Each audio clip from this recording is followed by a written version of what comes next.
So growing up, I think we all probably heard about the ancient Roman, Greek, and Egyptian gods, at least in passing. And usually this is referred to as mythology. Mythology is usually one of two things. It's either the study of myths or a collection of fantastical stories around a particular religion or belief.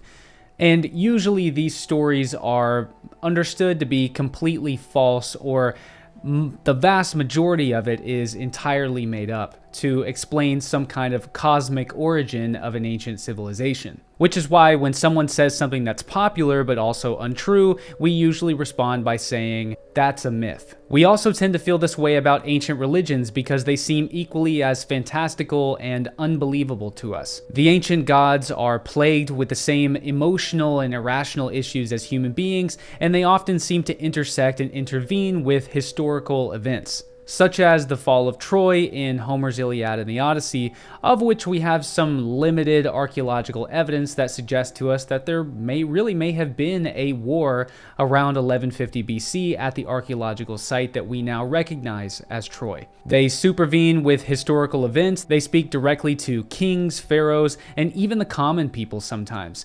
And it feels ridiculous that people as intelligent as the Greeks were would ever actually believe in the real, literal existence of the Greek gods. But that isn't actually what today's video is about. In today's video, I'm going to share with you why I believe that it is our modern perception of ancient religions that makes ancient religions seem ridiculous, and I'm going to explain to you that A, ancient people actually did believe in the literal existence of their gods, and B, how ancient people may have actually interacted with these gods or deities through the use of psychedelics, and how these intense experiences may have pushed and inspired ancient cultures from all around the world to build some of the most miraculous and remarkable pieces of architecture and temples in the name of their gods. So it's kind of a running joke that anything that archaeologists find at an archaeological site that they really can't explain, whether it be a building of some kind or a structure or even just the foundation of a structure, if they don't know what it is, if they can't tell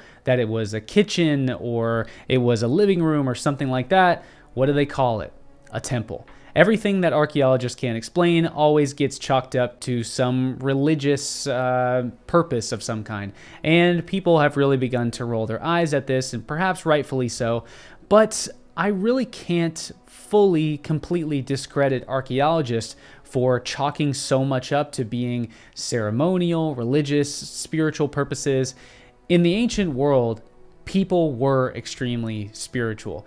The advent of the study of modern science in the Western world that began some 2,000 plus years ago was really the beginning, and now has become the full Achilles heel of all of religion, because now we have a new way of compartmentalizing the natural world and understanding our realm and our place in the cosmos. But in ancient times, there was nothing other than belief systems.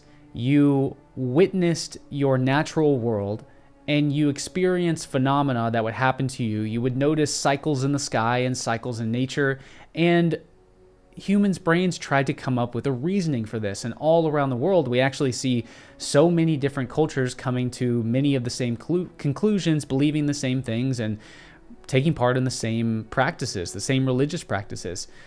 One example in general is that there are thousands of actual religious temples all around the Maya world, as well as the Cambodian world, as well as the Egyptian world, as well as the Greek world, as well as the Roman world. So many temples built with strikingly similar architecture were built in the name of these gods.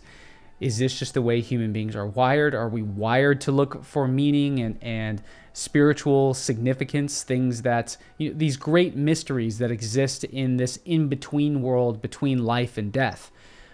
I think we're just wired to look for that, and so I think that ancient people did that. And in fact, all the way up to the time of Socrates, who was one of the first people in ancient Greece to really pronounce that maybe he wasn't atheist or agnostic, but he did say that if the gods, the Greek gods he's talking about, if the gods are out there, they're somewhere far away, and they don't really supersede with the affairs of human beings.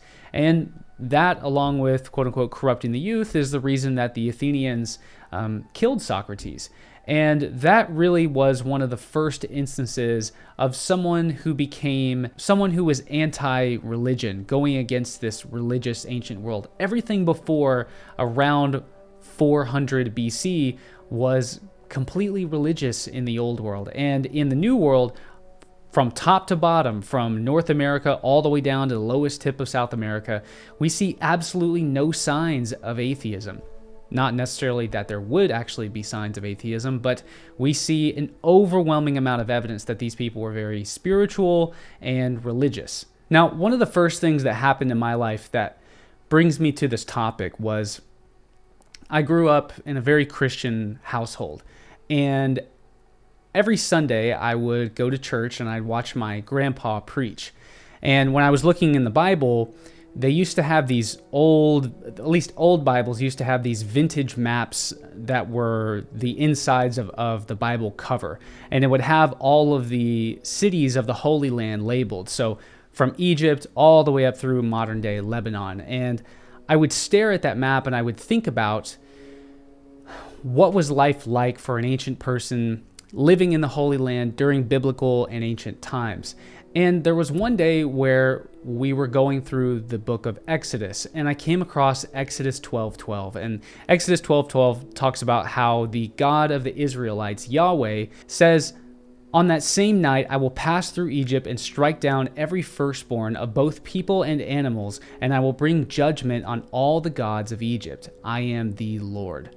Now, what's really interesting here is at this point in my life, I had always been taught, Yahweh, the Christian God, is the only God, or I should say the Judeo-Christian is the only God. There are no other gods in existence. And so I found it peculiar that the Israelite God in Exodus is actually acknowledging the very existence of the gods of ancient Egypt and saying that he is going to bring his judgment upon them. Is this hyperbole? Is he speaking metaphorically, or is he speaking literally? And if you are a literalist, as a lot of Christians are, what do you make of this biblical verse, as well as so many others that seem to acknowledge the existence of gods other than Yahweh? Could it be that, like in the Bible, it says, "You will put no other gods before me," but there are other gods? And what exactly are those gods?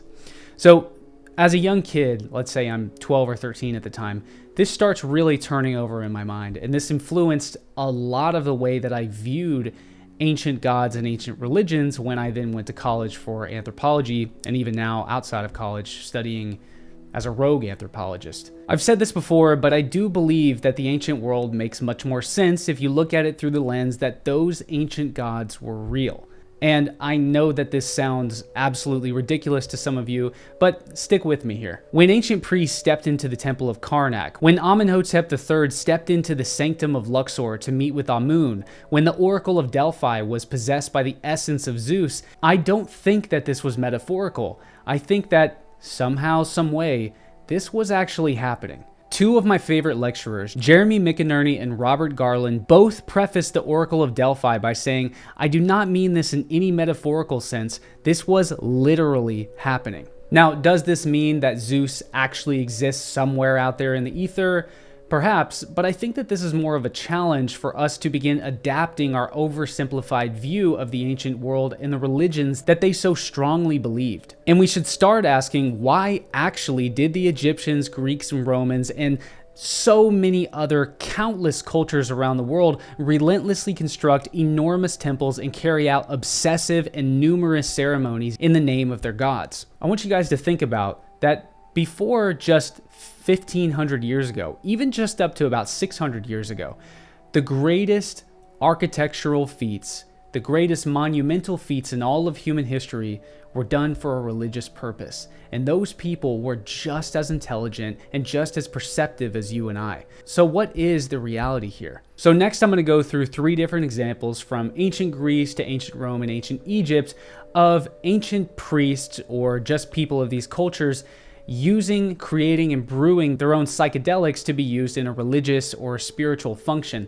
And what I think is that as time goes on, more and more evidence is going to begin to mount that these ancient cultures at least in the classical world, but I would imagine all over the ancient world, were deeply, deeply involved in psychoactive and psychedelic substances that were intermixed with their religious practices. And perhaps even these substances are the onset of religion itself. So in ancient Greece, during the Eleusinian mysteries, members of the cult would drink a brew called kykeon, which is widely believed to have contained psychoactive ergot, basically a fungus that has LSD-like effects. And archaeological evidence discovered at the Temple of Eleusis shows fragments of ergot found in dental calculus from ancient Greek remains and residues in ceremonial vessels that took place going all the way back to around 1500 BC. That's long before the period of classical Greece, and even centuries before the Trojan War itself. In ancient Rome, a 2,000-year-old hollowed-out sheep bone vial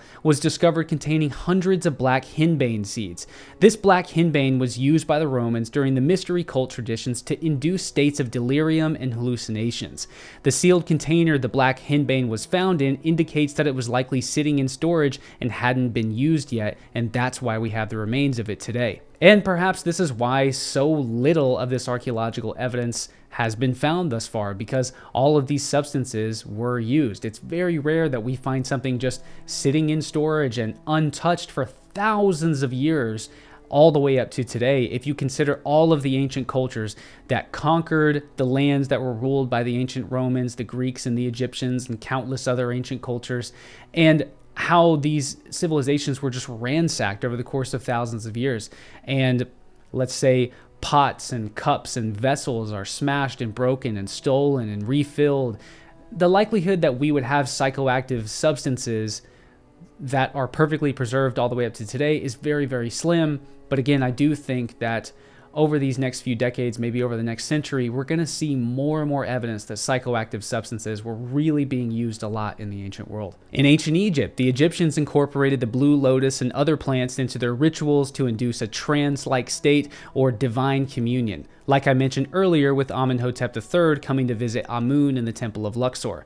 Hieroglyphs in the Temple of Edfu speak of the visual effects induced by the lotus flower, and a vase discovered in the Fayum of Egypt dating back to the time of Alexandria, around 250 BC, was found to have contained significant amounts of residue of hallucinogenic compounds from Syrian rue, blue lotus, cleome species mixed with alcohol and honey. It was discovered in a ritualistic context and provides direct evidence that psychedelic brews were being used in religious ceremonies in ancient Egypt. Now, obviously, each of these are only one example of archaeological evidence of psychoactive substances being used in a ritualistic context between these three cultures, ancient Greece, Rome, and Egypt. And that's not even to mention the even more ample examples of psychoactive substances being used all across the Americas, but we'll get to that in another video. My point is, I think that ancient religions make so much more sense if you begin to realize and accept, or at least just hypothesize, the idea that the people who believed in these ancient religions, say the priests or the shamans or even the kings and the pharaohs, they really were having intense, visceral, and real, at least to them, at the very least it was real to them, experiences with these gods or with these angels. And I think that if we start viewing the ancient world through that lens, it all starts making a lot more sense. I believe that a lot of the origins of our ancient religions likely have their origins rooted in shamanism, using hallucinogenic plants that are used and even enhanced by priests to induce a state of consciousness that allowed them to quote-unquote exit our reality. Whether the beings these shamans and priests interacted with actually existed somewhere out there in the ether, or if they were simply a figment of imagination induced by the substance, well, I honestly don't know the answer to that. But repeating the sentiment by Dr. Jeremy McInerney and Dr. Robert Garland, I do not think that these things were metaphorical. And I'm not saying that they happened in a metaphorical sense. I think that they're happening in a literal sense. And I think that if we start viewing ancient religions through that lens, then it all becomes much more fascinating and it all starts to make a lot more sense. I'm Luke Caverns. If you'd like more videos on the history and mysteries of places all around the world, well, please like and subscribe for more.